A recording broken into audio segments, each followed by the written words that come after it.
तो वो समझाती है कि पार्वती जगत माता है। उधर स्वर्ग में पहुंचकर नारद इंद्र की चिंता दूर करते हैं कि अब जलंधर स्वर्ग पर आक्रमण नहीं करेगा। जलंधर राहु को अपना संदेशवाहक बनाकर शिव के पास भेजता है। मार्ग में उसे नारद मिलते हैं और व्यंग करते हैं। जब शुक्राचार्य के आश्रम में जलंधर पार्वती को प्राप्त करने की बात गुरु को बताता है तो वो टोकते हैं।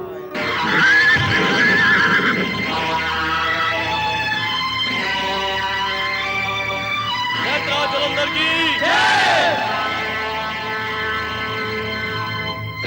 जलंधर की जय!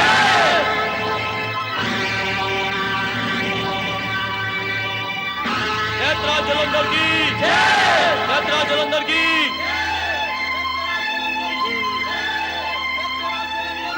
स्वामी, कैलाश पर पहुंचने से पूर्व ही इन्हें नष्ट कर दें। जलंधर को कैलाश तक पहुंचने दो। उसकी धृष्टता का दंड उसे अवश्य मिलेगा।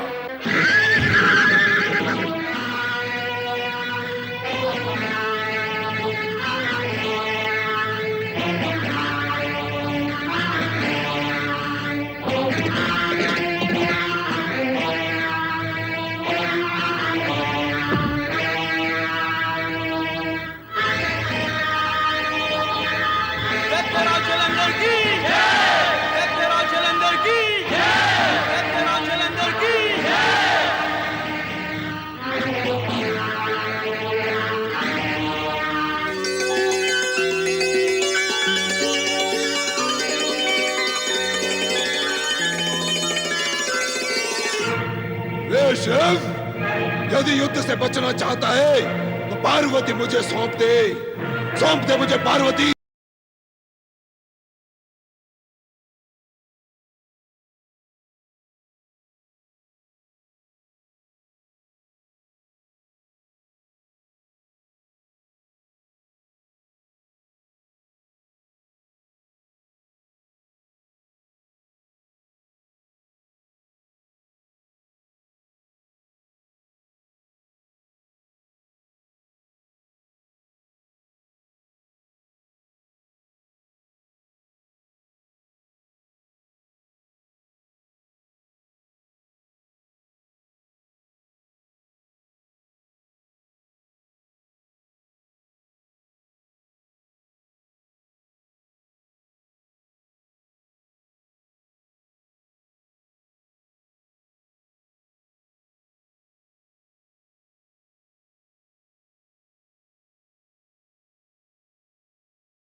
तुमने जलंधर की बुद्धि भ्रष्ट करके हमारे कोप को जागृत किया है शुक्राचार्य। अब तुम इसके दुष्परिणाम से बच नहीं सकते।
आपकी ये दुर्दशा कैसे हुई? दुष्टों का साथ देने का परिणाम तो कष्टों में ही होता है समुद्रदेव। मैंने दुष्ट जलंधर का साथ दिया तो परिणाम भी मुझे ही भोगना होगा, कोई दूसरा तो नहीं भोगेगा। अच्छा हुआ भगवान शिव ने दया करके मुझे जलंधर से दूर कर दिया, अन्यथा शिवकोप से तो मैं नष्ट ही हो जाता। हे शिव शंकर, आपका ये उपकार मैं कभी नहीं भूलूंगा, कभी नहीं। शुक्राचार्य, अभी आप कुशल हैं, आप अपने आश्रम लौट जाइए। आओ सुंदरी, मेरे समीप आओ, मेरी रानी बनकर स्वर्ग से भी अधिक सुख भोगो। इस भभुतधारी से भला तुम्हें वो सुख का प्राप्त होगा जो मैं तुम्हें दे सकता हूं। आओ, मेरे समीप आओ। सावधान जलंधर, सावधान जलंधर। वीरभद्र, वीरभद्र, वीरभद्र, वीरभद्र।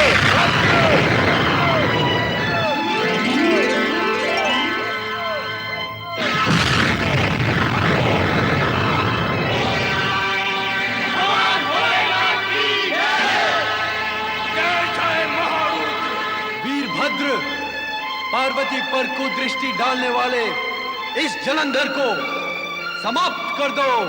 जो आज्ञा।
अपने वीरभद्र की दशा देख ली ना तूने? यदि तुझमें साहस है तो स्वयं आकर युद्ध कर मुझसे। आजा दुष्ट जलंधर।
खड़क उठाओ।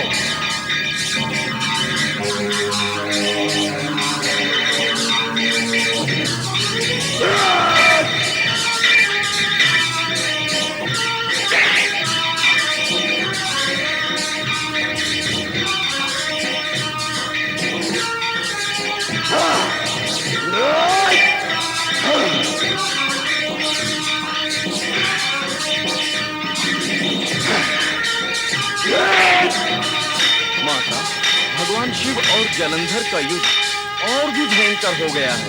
न जाने क्या परिणाम होगा। परिणाम हमारे पक्ष में ही होगा नंदी। मेरे स्वामी इस दुष्ट को शीघ्र ही समाप्त कर देंगे।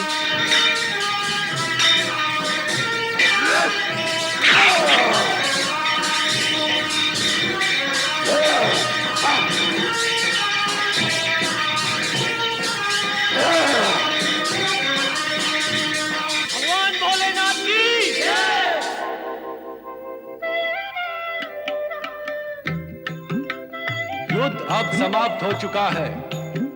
जलंधर भी भाग गया है। अब तुम जाओ, हम एकांत चाहते हैं।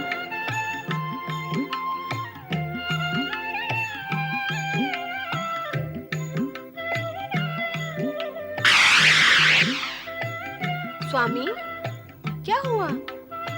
आप पीछे क्यों हट गए? देवी, हम तुम्हें नहीं छुएंगे। तुम ही हमारा हाथ थामकर हमें एकांत में ले चलो। आज से पहले तो आपने ऐसा व्यवहार नहीं किया था स्वामी। आज आपको क्या हो गया है? कुछ भी तो नहीं। आओ, हमें अपने हृदय से लगा लो। आओ सुंदरी, आओ भी सुंदरी। ओम। आओ सुंदरी। सुंदरी,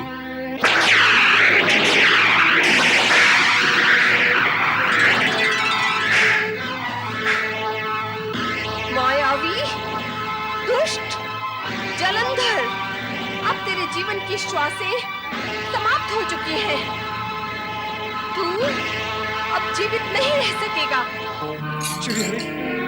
श्री हरि, ये कैसी शिवलीला आरंभ हो रही है? नारद, लीला तो ऐसी और वैसी ही होती है। और फिर शिवलीला, वो कब और कहां से आरंभ होकर कब और कहां समाप्त होगी, इस विषय में कुछ भी नहीं कहा जा सकता, क्योंकि उनकी लीला अभी गतिमान है, गंतव्य तक नहीं पहुंची है। जब पहुंचेगी तब सुखद परिणाम लेकर ही पहुंचेगी। अतः हम सबको उसकी प्रतीक्षा करनी होगी। श्री हरि विष्णु, श्री हरि विष्णु, श्री हरि विष्णु।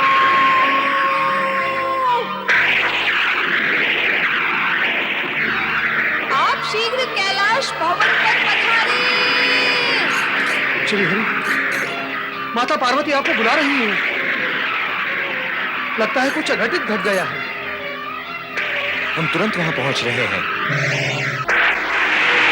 कहीं देवी पार्वती, आपने मुझे किस कार्य व कारणवश स्मरण किया है? श्री हरि, दुष्ट जलंधर ने मुझ पर कुदृष्टि डालकर मेरे सतीत्व तेज को आहत किया है। अब तो उस दुष्ट का अंत होना ही चाहिए। पर कैसे? आप मुझसे पूछ रहे हैं कैसे? जो दुष्ट दूसरे की पत्नी की गरिमा नहीं समझता और उस पर कुदृष्टि डालता है, उसे जीवित रहने का कोई अधिकार नहीं। उस दुष्ट जलंधर ने कैलाश पर आक्रमण किया, मुझ पर कुदृष्टि डाली और मुझे सुंदरी कहा। जलंधर का उद्देश्य तो अपवित्र था, दृष्टि मलिन थी, मन में पाप था।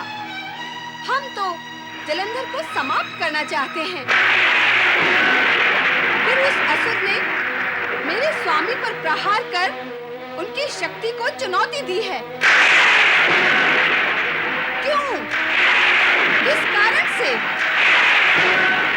क्या सोच रहे हैं श्री हरि? अब भी वो अधम यदि जीवित रहा तो जगत में उत्पात मचाता रहेगा।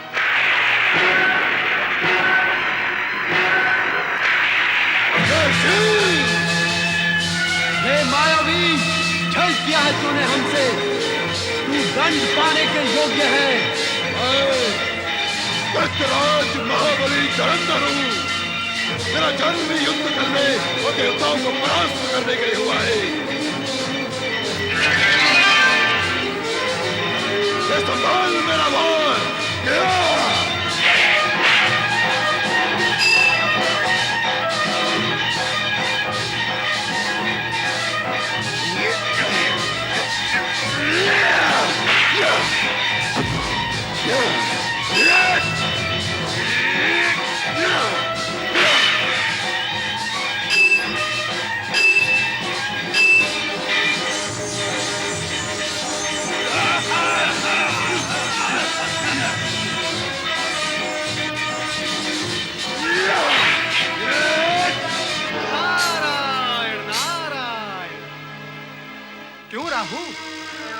शीश झुका हुआ है। क्या लज्जित हो अपने दुष्कर्म से? लज्जित भी और दुखी भी। अरे ये तो शुभ लक्षण है। अहंकारी और दुष्कर्मी यदि अपने कर्मों पर लज्जित होने लगेंगे तो जगत में सर्वत्र शांति और सुख व्याप्त हो जाएगा। सत्कर्मों का ही बोलबाला होगा। नारद, तुम सदा जगत के सुख का राग ही क्यों अलापते रहते हो? इसलिए कि ये सर्वश्रेष्ठ राग है। इसी राग से इस सृष्टि का निर्माण हुआ है और इसी राग से ये सृष्टि संचालित होती है। जिसने भी ये राग जान लिया उसके लिए फिर कुछ जानना शेष नहीं रह जाता। तुम भी आलापो इस राग को राहु, तुम्हारा भी कल्याण ही कल्याण होगा। अपने ही कहते रहोगे या मेरे भी सुनोगे? नारायण नारायण, आज तुम्हारे पास भी सुनाने के लिए कुछ है। उत्तम, अति उत्तम। सदा तो सुनते ही रहते हो, आज सुनाओगे? सुनाओ, शीघ्र सुनाओ। तुम मुझसे लज्जा का कारण पूछ रहे थे ना? हाँ हाँ, वैसे अहंकार और दुर्भावना का आभास होते ही लज्जा आती है, किंतु तुम्हारे साथ क्या कारण है? क्या दैत्यराज जलंधर ने तुम्हें प्रताड़ा है? नाम ना लो उस दुष्ट का। वो दैत्य नहीं, दैत्यों का शत्रु है। यदि मुझे उसके दुष्टता का ज्ञान पहले होता तो कभी साथ न देता। उसका साथ देने के कारण ही मैं लज्जित हूँ। अभ्यास करो लज्जित होने का, और अपने अन्य असुर बंधुओं को भी अभ्यास कराओ। सबका कल्याण ही कल्याण होगा। परंतु इतना भी समझ लो कि भगवान भोलेनाथ के हाथों ही जलंधर का वध होगा।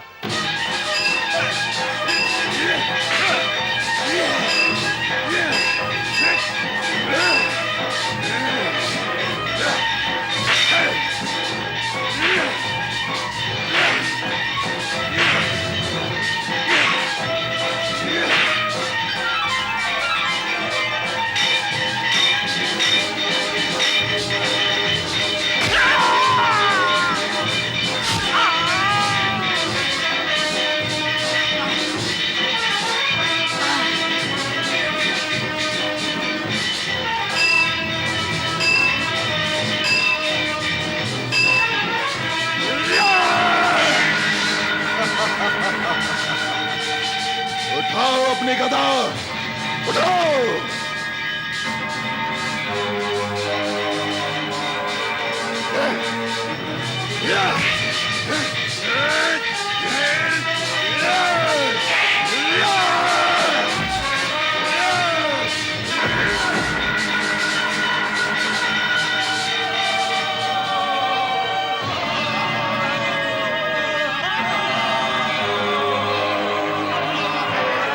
जलंधर, जलंधर, महेश्वर शिव शंकर से युद्ध करके अपने सर्वनाश का आयोजन मत कर।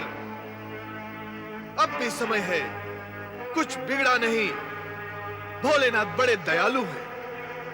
युद्ध रोककर इनसे क्षमा मांग, ये अवश्य तुझे क्षमा कर देंगे। अरे गुरु, कैसे गुरु हो तुम? कभी इस ओर तो कभी उस ओर। अरे बार बार दल बदलोगे तो तुम्हें गुरु कौन मानेगा? अरे निर्बुद्धे, समय की पदचाप सुन, काल के मंद पगों की आहट सुन, जो धीरे धीरे तुम्हारी ओर बढ़ रहे हैं। समय रहते संभल जा, फिर अवसर नहीं मिलेगा। युद्ध भूमि से भाग जाने वाले अवसरवादी दैत्य गुरु, मैं तुम्हारी भांति अवसरवादी नहीं हूं। सामने दुर्बल देखा तो डट गए और बलवान देखा तो हट गए। मुझे उपदेश देने का अधिकार अब तुम खो चुके हो। पर तू तो अपने प्राण ही खो देगा इस युद्ध में। क्यों मेरे क्रोध को भड़का रहे हो? यदि यह क्रोध की ज्वाला भड़क उठी तो कोई भी मंत्र शक्ति तुम्हारी रक्षा नहीं कर सकेगी। हाँ, मेरे प्राणों की चिंता छोड़कर तुम अपने प्राणों की रक्षा करो दैत्य गुरु। जाओ, चले जाओ यहां से, जाओ। ऋषि,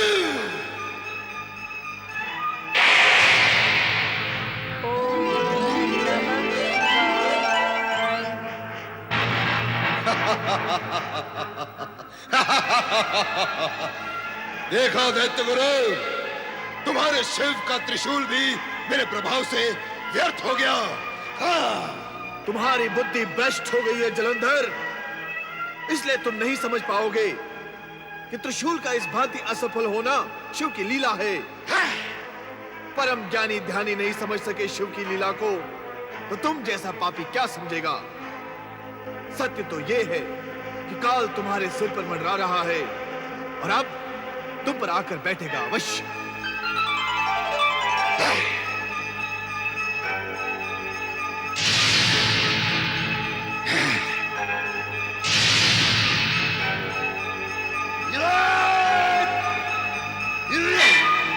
ओम नमः शिवाय।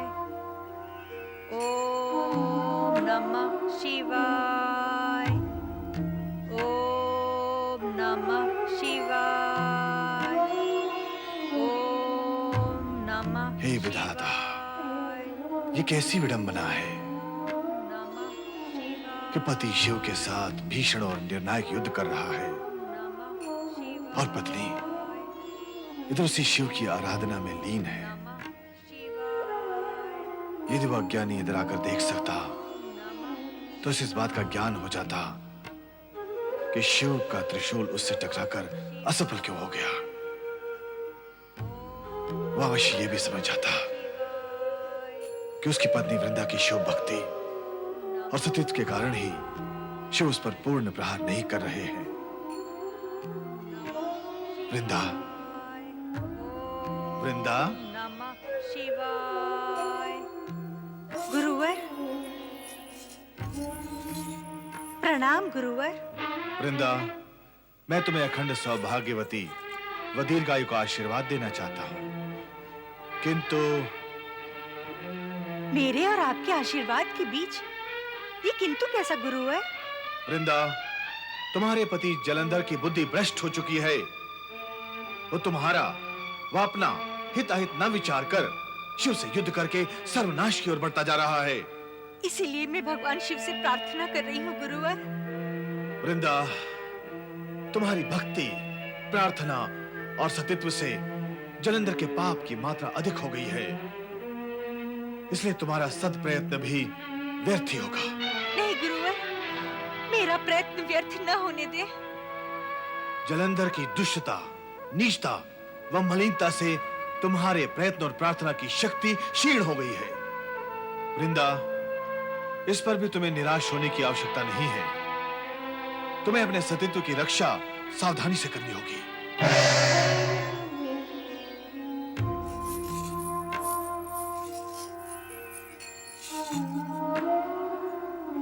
ओम नमः शिवाय। ओम नमः शिवाय। श्रीमन नारायण नारायण नारायण। नारद, तुम इस समय यहाँ? परमपिता, मुझे कहाँ होना चाहिए था? अरे, ब्रह्म लीला, प्रभु लीला और शिव लीला का प्रचार प्रसार करते हो, और जब इस समय शिव लीला अपनी चरम सीमा पर है, तो तुम्हें भी वही होना चाहिए था। वही लीला देखकर तो यहाँ आ रहा हूँ परमपिता, और यहाँ इसलिए आया हूँ कि आपसे ये जान सकूं कि शिव जलंधर युद्ध का अंतिम परिणाम क्या होगा। नारद, तुम अनेक बार ऐसी भूल कर चुके हो। भूल? कैसी भूल परमपिता? वही, ज्ञानी होकर भी अज्ञानियों की भांति सोचने और बोलने की भूल। ऐसा मैंने क्या कहा परमपिता? प्रश्न मुझसे क्यों? स्वयं से पूछो। पूछो अपने मन से कि यदि शेर और हिरण टकराएंगे तो धराशायी कौन होगा? पर्वत और पेड़ का सामना होगा तो उसकी परिणति क्या होगी? अर्थात भगवान शिवशंकर की ही विजय होगी। नारद, तुम्हारा सोचना और प्रश्न दोनों निराधार थे। भला शिवशंकर के सम्मुख असुर कितने समय तक टिक सकता है? ये जो समय लग रहा है, इसके मूल में कारण है वृंदा की पतिव्रतता। और नारद, सत्य ये है कि ये युद्ध शिव और जलंधर में नहीं, प्रत्युत वृंदा के पतिव्रत धर्म और जलंधर के अधर्म के बीच हो रहा है। इस सत्य से जुड़ा हुआ दूसरा सत्य यह भी है कि अधर्म की ओर बढ़ने की शक्ति जलंधर वृंदा से ही प्राप्त कर रहा है। और इतना तो स्वयं तुम भी जानते हो नारद कि अधर्म की मार्ग पर चलने वाले को केवल आभास होता है, मात्र लगता है कि वो विजयी हो रहा है, किंतु वो विजयी होता नहीं, आज तक नहीं हुआ, भविष्य में भी नहीं होगा, कारण कि विधाता ने सृष्टि के आरंभ में ही प्रकृति के नियमों के अनुसार अधर्मी के विपक्ष में निर्णय लेकर और उसके भाग्य में सदा सदा के लिए पराजय लिखकर उस लेखनी को तोड़ ही डाला था। माता, मेरा समाधान हो गया। परमपिता, मुझे मेरे प्रश्न का उत्तर मिल गया। नारायण नारायण।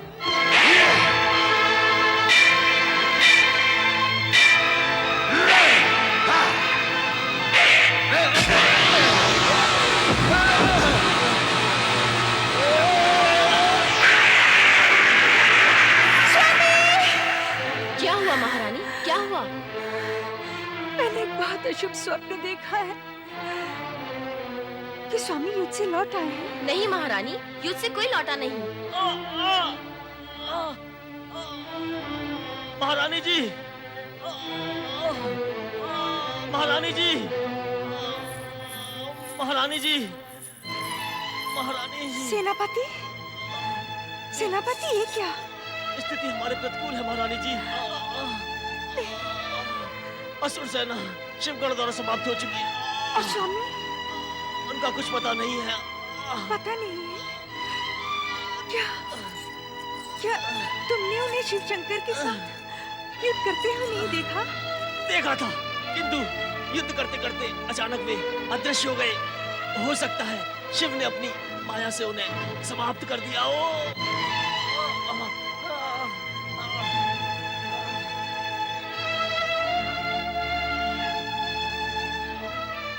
मेरा सतीत्व जब तक पवित्र है तब तक मेरे स्वामी का कोई भी बाल बांका नहीं कर सकता, नहीं कर सकता।